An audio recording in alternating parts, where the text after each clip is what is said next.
कौन सी स्त्रियां संतान सुख से वंचित रहती है। नमस्कार मेरे प्रिय मित्रों, राधे राधे।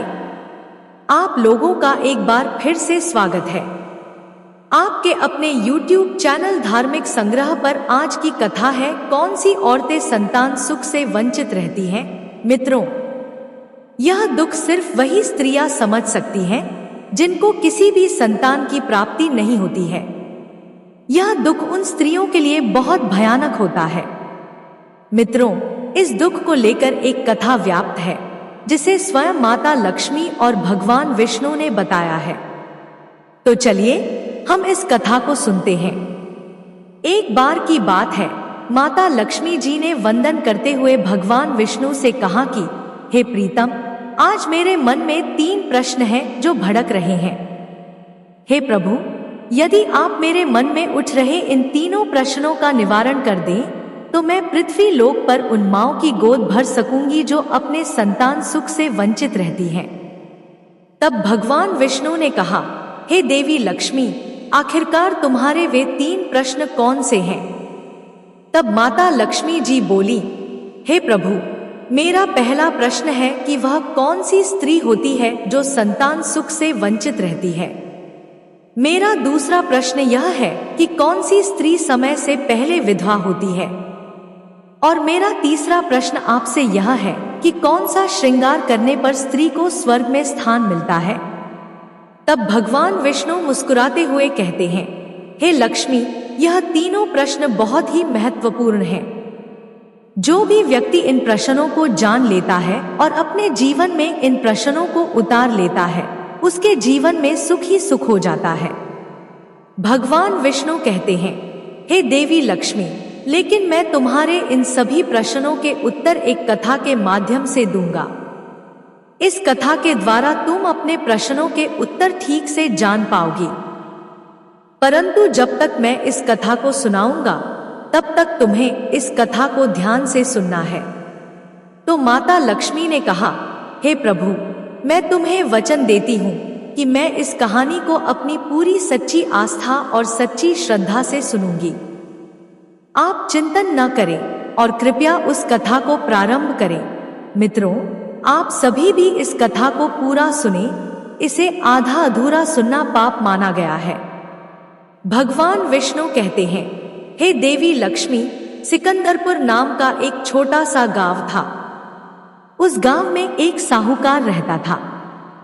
साहूकार के 2 बेटे थे जो आचरण के बहुत अलग अलग प्रकार के थे। दोनों बेटों की शादी भी हो चुकी थी। साहूकार और साहूकार के बड़े बेटे का स्वभाव बहुत ही दुष्ट प्रवृत्ति का था। इसलिए साहूकार की पत्नी अपने बड़े बेटे की पत्नी से बहुत ही ज्यादा आदर और प्रेम के साथ पेश आती थी। वही छोटे बेटे की पत्नी बहुत ही अच्छे स्वभाव की थी। वह पतिव्रता नारी भी थी। छोटी बहू ही घर का सारा काम किया करती थी। इतना कुछ होने के बावजूद भी साहूकार की पत्नी और साहूकार के बड़े बेटे की पत्नी छोटी बहू का हमेशा अपमान करती रहती थी। मित्रों, भगवान विष्णु कहते हैं कि हे देवी लक्ष्मी, साहूकार के बड़े बेटे का एक बेटा था और साहूकार के छोटे बेटे को एक पुत्री थी। साहूकार की पत्नी बड़े बेटे के पुत्र को लेकर छोटी बहू को हमेशा ताना मारा करती थी। लेकिन वह छोटी बहू क्या कर सकती थी। वह हमेशा ताने सुनती रहती थी और पलटकर कभी जवाब नहीं देती थी। भगवान विष्णु आगे कहते हैं, हे देवी लक्ष्मी, अब मैं तुम्हें छोटी बहू की कहानी अच्छे से सुनाता हूँ। इस कहानी को सुनकर तुम्हें तुम्हारे पहले प्रश्न का उत्तर मिल जाएगा। मित्रों, भगवान विष्णु कहते हैं, तुम्हारा पहला प्रश्न था कि वह कौन सी स्त्री होती है जिसे संतान का सुख नहीं मिलता। तब भगवान विष्णु कहते हैं कि उस साहूकार की पत्नी पहले से ही बहुत ही दुष्ट स्वभाव की थी। उसके कुटिल और दुष्ट स्वभाव से उसके घर वाले बहुत परेशान थे, परंतु वह किसी को कुछ कह नहीं पाती क्योंकि सब उसे उलट के जवाब दे देते थे। तब उसने अपनी सीधी साधी छोटी बहू को कुछ ज्यादा ही परेशान करना शुरू कर दिया।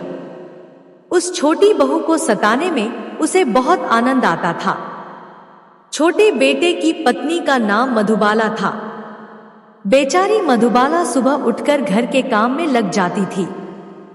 इतना करने के बावजूद भी मधुबाला साहूकार की पत्नी की नजर में कामचोर बनके खटकती रहती थी। एक दिन की बात है, मधुबाला घर में झाड़ू लगा रही थी, तभी साहूकार की पत्नी ने कहा, तेरे हाथ में जान नहीं है क्या? जल्दी जल्दी झाड़ू लग। और कहा, देख, मैं अभी मंदिर जा रही हूं। मेरे मंदिर लौटने से पहले घर का भोजन बन जाना चाहिए। मैं मंदिर से आते ही उस भोजन को खाऊंगी। और हाँ, साथ ही यह भी याद रखना कि अन्न का एक दाना भी बर्बाद ना होने पाए। बेचारी मधुबाला कर भी क्या सकती थी? वह अपनी सास की बातें सुनती रही। जैसे ही उसकी सास चली गई तो मधुबाला झाड़ू लगाकर खाना बनाने लगी। जब मधुबाला खाना बना रही थी तो वह सोच रही थी कि मैं इतना काम करती हूँ, लेकिन इतना काम करने के बाद भी एक पल के लिए भी चैन की सांस नहीं ले पाती हूँ। इतना सोचते सोचते उसे दरवाजा खटखटाने की आवाज आई। मधुबाला ने सोचा कि अभी तो भोजन तैयार ही नहीं हुआ है। लगता है कि मेरी सास मंदिर से आज बहुत जल्दी लौट आई है। मधुबाला ने दरवाजा खोला तो उसने देखा कि दरवाजे पर एक संत महात्मा खड़े हैं। भगवान विष्णु आगे कहते हैं, हे देवी लक्ष्मी।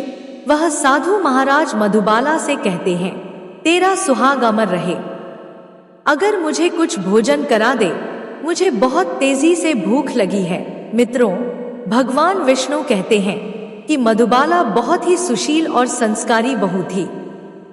उसने सोचा कि मैं इन संत महाराज को भोजन करा दूं, लेकिन यदि मेरी सास आ गई तो मैं मुसीबत में आ जाऊंगी। मधुबाला ने फिर कुछ देर तक विचार किया। उसके बाद उसने उस संत को भोजन कराने के लिए अंदर आने को कहा। उसी समय मधुबाला के मन में सोच रही थी कि डरना कैसा? अगर मेरी सास आ भी गई तो और मुझसे कुछ कहेगी तो मैं उनसे कह दूंगी कि मैंने अपने हिस्से का भोजन इन संत महात्मा को दे दिया है। भगवान विष्णु आगे कहते हैं, हे देवी लक्ष्मी। फिर ऐसा सोचकर मधुबाला उन महात्मा को अतिथि धर्म का पालन करते हुए उस साधु को भोजन करा ही रही थी कि तभी मधुबाला की सास आ गई और उस संत को घर के अंदर भोजन करता हुआ देखकर मधुबाला की सास का गुस्सा 7वें आसमान पर चढ़ गया और वह उस संत महात्मा से कहने लगी, यहाँ किसी प्रकार का भंडारा या दावत नहीं चल रही है जो कोई राह में चल रहे भिखारी को खाना खिला रही हो। सुकन्या ने अपनी सास को बहुत रोका, लेकिन उस दुष्ट स्त्री ने उस संत को धक्के मारकर भगा दिया। वह संत जिस थाली में खाना खा रहा था उसका खाना उठाकर फेंक दिया। उसका क्रोध अब मधुबाला पर टूटा तो उसने कहा, अरे दुष्ट बेहुदा औरत, मैंने तुझसे कहा था कि मेरे आने तक अन्न का एक टुकड़ा भी बर्बाद ना होने पाए, लेकिन तूने यह क्या किया? तूने इतना सारा भोजन उस भिखारी संत को दे दिया। भगवान विष्णु कहते हैं, हे देवी लक्ष्मी। मधुबाला बोली, सासू माँ, मैंने सन्यासी को अपना भोजन दिया है, इसमें आखिर इतना गुस्सा होने वाली कौन सी बात है? घर पर आए हुए मेहमानों को कभी भी खाली हाथ नहीं जाने देना चाहिए। भगवान विष्णु कहते हैं कि हे देवी, इस प्रकार सास और बहू की आपस में तकरार चलती रही। अंत में उसकी सास ने मधुबाला को भी धक्के मारकर बाहर निकाल दिया। अब वह रोती रही और दरवाजा पीटती रही। उसकी सास का दिल पत्थर जैसा हो गया था। अब मधुबाला के पास एक ही रास्ता बचा था कि वह अपने मायके वापस लौट जाए। मित्रों, भगवान विष्णु कहते हैं कि हे देवी लक्ष्मी। इस प्रकार मधुबाला अपने मायके की ओर जाने लगी। रास्ते में एक घना जंगल पड़ा था। मधुबाला भूख प्यास से तड़पते हुए अपने मायके की तरफ जाने लगी। तभी अचानक से बादल गरजने लगे और देखते ही देखते मूसलधार बारिश होने लगी। भगवान विष्णु कहते हैं, हे देवी, मधुबाला ने बारिश से बचने के लिए एक पेड़ की शरण ली। हवा का वेग इतना तेज था कि उसका बचना मुश्किल हो गया। उसी पेड़ की जड़ में एक कोटर बना था। मधुबाला यह सोचकर अंदर जाने लगी कि बारिश खत्म होने के बाद वह वापस बाहर चली आएगी। बाहर वर्षा हो रही थी और वह कोटर में छिपकर बारिश खत्म होने तक समय बिता सकती थी। भगवान विष्णु कहते हैं, हे देवी लक्ष्मी, जब सुकन्या उस कोटर में घुसी तो वहां एक साधु प्रकट हुए। उन्होंने कहा, बेटी, मुझे मालूम है कि तुम्हारे सास ससुर दुष्ट प्रवृत्ति के हैं और तुम्हें रोज ताना मारते हैं, क्योंकि तुम्हारी जेठानी को पुत्र की प्राप्ति हो गई है और तुम्हें अभी तक पुत्र की प्राप्ति नहीं हुई है। इसलिए तुम चिंता मत करो, मैं तुम्हें एक किताब देता हूँ। इस किताब में जो उपाय लिखे हैं, उन मंत्रों को अगर तुम पूरी निष्ठा से करोगी तो तुम्हें एक गुणवान पुत्र की प्राप्ति होगी। इस प्रकार वह महात्मा सुकन्या को किताब देकर अंतर्ध्यान हो गए। वर्षा भी बंद हो गई थी तो मधुबाला का पति उसे ढूंढता हुआ उसके पास पहुंचा गया। मधुबाला और उसका पति ससुराल नहीं गए, बल्कि वह उसी जंगल में एक कुटिया बनाकर रहने लगे। मित्रों, भगवान विष्णु कहते हैं, हे लक्ष्मी, एक दिन की बात है, मधुबाला को पुत्र का ख्याल आया कि यदि मेरे पास एक पुत्र होता तो मेरे ससुराल में मेरी भी इज्जत होती। मधुबाला ऐसा सोच ही रही थी कि उसे साधु की दी हुई किताब की याद आई। मधुबाला ने पुत्र प्राप्ति के लिए उस किताब को पढ़ा। उस किताब में लिखा था कि स्त्री को पुत्र प्राप्ति के लिए रात्रि में पुरुष के दाएं ओर सोना चाहिए। इतना करने के बाद कुछ समय में बाईं करवट लेने से नाक का दायां स्वर और दाहिनी करवट लेटने से नाक का बायां स्वर चलने लगता है। और जब भी तुम्हें पुत्र प्राप्ति की इच्छा हो, उस स्थिति में संभोग से पहले तुम्हें यह जान लेना चाहिए कि पुरुष का दायां स्वर और स्त्री का बायां स्वर चलने लगे। उसी समय गर्भ धारण किया जाना चाहिए। ऐसा करने से निश्चित ही पुत्र की प्राप्ति होती है। अगर कोई स्त्री इसके विपरीत नाक के स्वर चलने से पुत्री की प्राप्ति होती है। मित्रों, किताब में आगे लिखा था कि मासिक धर्म शुरू होने के 4 दिन पहले मिलन करने से पुत्र की प्राप्ति होती है। 5वीं रात में मिलन होने से पुत्री की प्राप्ति होती है। छठी रात में मिलन से पुत्र होता है। 7वीं रात में मिलन से बंद पुत्री होती है। 8वीं रात में मिलन से ऐश्वर्यशाली पुत्र होता है। 9वीं रात में मिलन से ऐश्वर्यशाली पुत्री होती है। दर्शकों, भगवान विष्णु कहते हैं, हे देवी लक्ष्मी, जिस प्रकार उस मधुबाला ने 8वीं रात अपने पति से मिलन किया और गर्भ धारण किया, अब सुबह स्नान क्रिया से निवृत्त हो गई, पूजा पाठ किया। इधर मधुबाला का पति लकड़ी काटने चला गया। उसके पति के जाने के बाद एक बहुत भयंकर तूफान आ गया। अब मधुबाला की झोपड़ी उस तूफान में उड़ गई और तेजी से बारिश होने लगी। बारिश से बचने के लिए मधुबाला एक पेड़ पर पत्ता लिख देती है और वह पत्ता उसी कोटर का था जिसमें पहले मधुबाला बारिश से बचने के लिए छिपी हुई थी। मधुबाला ने पेड़ पर पत्ता इसलिए लिखा था कि जब उसका पति पेड़ के पास आए तो उसे पता चल सके कि उसकी पत्नी मधुबाला उसी कोटर में जाकर छिपी हुई है। मित्रों, भगवान विष्णु कहते हैं, हे लक्ष्मी, उधर मधुबाला कोटर में आकर छिप जाती है। जो कोटर एक पेड़ की जड़ में बना हुआ था, अब इधर उस पेड़ के पास में 2 राक्षसी का निवास स्थान था। इधर तो मधुबाला बारिश से बचने के लिए उस कोटर में छिपी रही। वह दोनों राक्षसी बारिश से परेशान होकर उसी पेड़ की तरफ चली आ रही थी।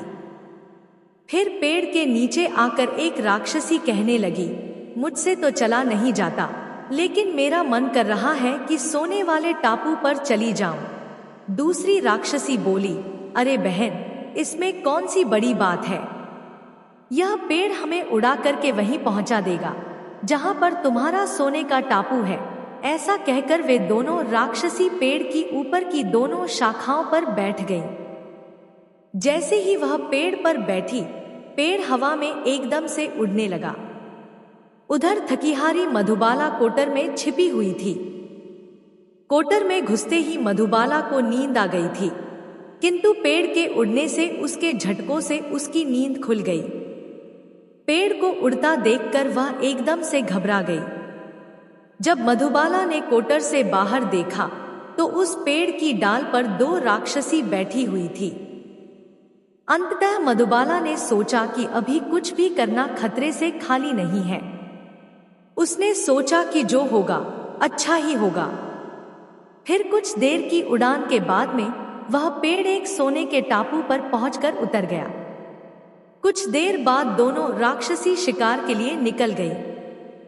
मित्रों, भगवान विष्णु कहते हैं, हे देवी लक्ष्मी, दोनों राक्षसी के जाने के बाद में मधुबाला कोटर से बाहर निकली। कोटर से बाहर निकलकर चैन की सांस ली। जब मधुबाला ने सोने के टापू पर फैली रेत को देखा तो वह शंका में पड़ गई। उसने देखा कि रेत तो चमचमा रही है। जैसे ही मधुबाला ने रेत को हाथ में उठाया तो वह एकदम से चिल्लाने लगी, अरे यह तो सोने की रेत है। उसने अपनी साड़ी के पल्लू में जितना हो सके उतना रेत बांध ली और पुनः आकर के उसी कोटर में छिप गई। मित्रों, भगवान विष्णु कहते हैं, हे देवी लक्ष्मी, जब मधुबाला उस कोटर में चली गई तभी दोनों राक्षसी पेड़ पर वापस आ गई। उन दोनों राक्षसी में से एक राक्षसी कहती है, आज इतना भोजन करके मन तृप्त हो गया। हम लोग वापस लौट चलते हैं जहां से हम लोग आए हैं। और इस प्रकार वह पेड़ थोड़ी देर में उसी स्थान पर पहुंच गया जहां पर पेड़ उड़ करके गया था। मित्रों, भगवान विष्णु कहते हैं, हे देवी लक्ष्मी, वह मधुबाला उसी कोटर में छिपी रही जब तक कि वे राक्षसी किसी काम के लिए उस पेड़ पर से उतरकर कहीं चली नहीं गई। जैसे ही वे दोनों उस पेड़ से उतरकर चली गई तभी मधुबाला रेत लेकर कोटर से बाहर निकल आई और वह मन में सोचने लगी कि इतना सारा सोना जब मैं अपनी सासू माँ को दूंगी तो वह बहुत खुश होंगी। फिर वे कभी भी मुझसे नफरत नहीं करेंगी और प्यार करने लगेंगी। मित्रों, भगवान विष्णु कहते हैं, हे देवी लक्ष्मी, इधर तो मधुबाला ऐसा सोच रही थी, तब तक मधुबाला का पति उसे ढूंढता हुआ उस कोटर के पास आ जाता है। मधुबाला अपने पति को सारी बातें बताती है और अपने पति से कहती है, देखो माँ, मैं आपके लिए क्या लेकर आई हूँ। ऐसा कहकर वह अपना सारा सोना अपनी सास को दे देती है। उसकी सास ने पूछा, तुझे इतना सारा सोना कहाँ से मिला? सुकन्या अपनी सास को भी सारी बातें बता देती है। मित्रों, भगवान विष्णु कहते हैं, सोना लेने के बाद उसकी सास क्रोधित होकर बोली, अरे मूर्ख औरत, तू सिर्फ इतना ही सोना लेकर आई है? इतने सोने से क्या होगा? तू चाहती तो बहुत सारा सोना लेकर आ सकती थी। सास की बात सुनकर मधुबाला कहने लगी, माँ, इससे हमारी 3-4 पीढ़ियों के लिए इतना सोना काफी है। तब सास कहने लगी, अरे मूर्ख, धन भी कभी किसी के लिए काफी होता है। सोना जितना हो उतना ही कम है। अब तू देख, मैं अब जाऊंगी और कितना सोना लेकर आऊंगी। मित्रों, भगवान विष्णु कहते हैं, हे देवी लक्ष्मी, मधुबाला ने अपनी सास को बहुत समझाया कि माँ, वहां मत जाओ, वहां पर खतरा है। लेकिन उस लालची और दुष्ट औरत को समझ में कुछ भी नहीं आया। उसने मधुबाला की एक बात भी नहीं मानी। वह जाकर उसी पेड़ के कोटर में बैठ गई और जब राक्षसी पेड़ पर आई तो वह पेड़ उड़ने लगा। पेड़ उड़ता हुआ जा रहा था और मधुबाला की सास मन ही मन बहुत खुश हो रही थी। वह सोच रही थी कि आज मैं बहुत सारा सोना एक साथ बटोर कर लाऊंगी। मित्रों, भगवान विष्णु कहते हैं, हे देवी लक्ष्मी, मधुबाला की सास अपने मन में खुशियां मना रही थी। उसी समय एक राक्षसी कहने लगी, आज हम सोना टापू पर ना जाकर मत्स्य द्वीप पर चलते हैं। मुझे मछली खाने का बड़ा मन कर रहा है। जैसे ही दोनों राक्षसों ने हाँ में हाँ मिलाई, वैसे ही वह पेड़ मत्स्य द्वीप की ओर उड़ चला। मित्रों, भगवान विष्णु कहते हैं, हे देवी लक्ष्मी, उस पेड़ के कोठर में बैठी मधुबाला की सांस खुद पर संयम न रख पाई और वह एकदम से बोल पड़ी, तुम सोना टापू क्यों नहीं जा रही हो? मत्स्य द्वीप ना जाओ, सोना टापू चलो। जैसे ही उस लालची स्त्री ने इतनी आवाज दी, तब दोनों राक्षसों को लगा कि जरूर ही कोठर में कोई है। उन राक्षसों ने उस लालची स्त्री को देखा तो उसे उठाकर पेड़ से नीचे फेंक दिया और धरती पर गिरते ही उस लालची स्त्री की मौत हो गई। जैसे ही उसकी मौत की सूचना उसके घर वालों को मिलती है, उस स्त्री का पति मधुबाला का ससुर मधुबाला के पास जाता है और कहता है, बेटी, मैं तो इसे पहले से ही समझता था कि तू ऐसा काम मत कर। लालच करना ठीक नहीं है। बहुएं बेटी की तरह होती हैं, उन्हें प्रेम और स्नेह देना चाहिए। लेकिन इसने तो मेरी भी बात नहीं मानी और इसके कर्मों का फल आज इसे मिल गया। मित्रों, भगवान विष्णु कहते हैं, हे देवी लक्ष्मी, उधर मधुबाला सुखपूर्वक जीवन बिताने लगी। कुछ समय के बाद मधुबाला को एक गुणवान पुत्र की प्राप्ति हुई। पुत्र की प्राप्ति के बाद मधुबाला की खुशी का कोई ठिकाना नहीं रहा। वह भगवान का धन्यवाद करने लगी। साहूकार के बड़े बेटे की पत्नी, जो मधुबाला को पुत्र के नाम पर ताना दिया करती थी, जब मधुबाला को पुत्र की प्राप्ति होती है तब उसे सम्मान भी मिल गया। बड़े बेटे और बहू के दिन गरीबी में गुजरने लगे। साहूकार के बड़े बेटे की बहू मधुबाला के पैरों में गिरकर माफी मांगने लगती है। मधुबाला एक बहुत ही दयावान स्त्री थी। वह बहुत ही मधुर संबंध वाली स्त्री थी। वह अपनी जेठानी को माफ कर देती है और जो भी सोना लेकर आई थी उसमें से कुछ सोना अपनी जेठानी को भी दे देती है। इस प्रकार वह पूरा परिवार अच्छे से जीवन यापन करने लगा था। मित्रों, भगवान विष्णु कहते हैं, हे देवी लक्ष्मी, समय धीरे धीरे सुखपूर्वक व्यतीत होने लगा।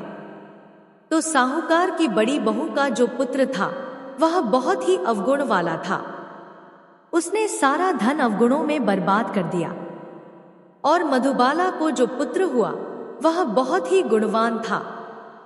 वह अपने जीवन में इतना आगे बढ़ा कि उसने अपने माता पिता का नाम रोशन किया। जब सुकन्या और उसकी जेठानी का जीवन समाप्त हुआ तो मधुबाला को स्वर्ग की प्राप्ति हुई और मधुबाला की जेठानी को नरक की प्राप्ति हुई।